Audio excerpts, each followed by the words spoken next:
कोलकाता में international human rights movement की chairperson वकारुन्निसा नियाज ने अपने एक बयान में ठट्टा जिला के मुख्तलिफ इलाकों, खास तौर पर दरियाओं और झीलों के किनारों पर मिलने वाली नामालूम लाशों के सिलसिले में गहरी तशवीश और गम गुस्से का इजहार किया। इस हवाले से तफसीलात जानते हैं हम अपने नुमाइंदे दोदोमल महेश्वरी से। जी दोदोमल, हमें तफसीलात से आगाह कीजिएगा। कि आपको बताता चलूं कि इंटरनेशनल ह्यूमन राइट्स खवातीन विंग ज़िला ठट्टा की चेयरपर्सन वकारुन्निसा नियाज ने अपने एक बयान में ठट्टा ज़िला के मुख्तलिफ इलाकों, खासतौर पर दरियाओं और झीलों के किनारों पर मिलने वाली नामालूम लाशों के सिलसिले पर गहरी तशवीश और गम व गुस्से का इजहार किया है। उन्होंने कहा है कि रुझान न सिर्फ अमन व ईमान की सूरत पर एक बड़ा सवाल निशान है, बल्कि इंसानी हकूक़ के खिलाफ संगीन वर्जी भी है।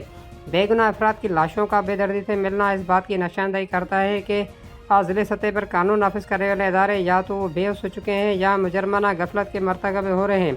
वकारुन्निसा नियाज ने मुतालबा किया कि हर लाश की फौरी शनाख्त और फॉरेंसिक तहकीकात कराई जाए, DNA टेस्ट और शिफाफ कानूनी कार्रवाई के जरिए असल हक़ाइक़ सामने ला जाएँ। उन्होंने मज़ीद कहा कि ऐसे मुजरमाना वाक़यात को रोकने के लिए एक ख़ुसूसी तहकीकात कमीशन कायम किया जाए और ख़वातीन, बच्चों और आम के तहफ़्फ़ुज़ को तरजीही बुनियादों पर यकीनी बनाया जाए। आखिर में उन्होंने पुलिस और मुतल्लिक़ा इदारों से अपील की कि ठट्टा के अवाम में बढ़ती हुई बेचैनी और उदम तहफ़्फ़ुज़ के एहसास को ख़त्म करने के लिए फौरी इक़दाम किए जाएँ और ज़िम्मेदार अनासर के कानून के मुताबिक सज़ा दी जाए। दोदोमल महेश्वरी, डिस्ट्रिक्ट ठट्टा, अल्फेज़ न्यूज़ नेटवर्क। जी बहुत शुक्रिया दोदोमल, हमें तफसीलात से आगाह करने के लिए। मजीद खबरें और अपडेट जानने के लिए देखते रहिए फैज़ न्यूज़ नेटवर्क। फैज़ न्यूज़, फैज़ सबके लिए।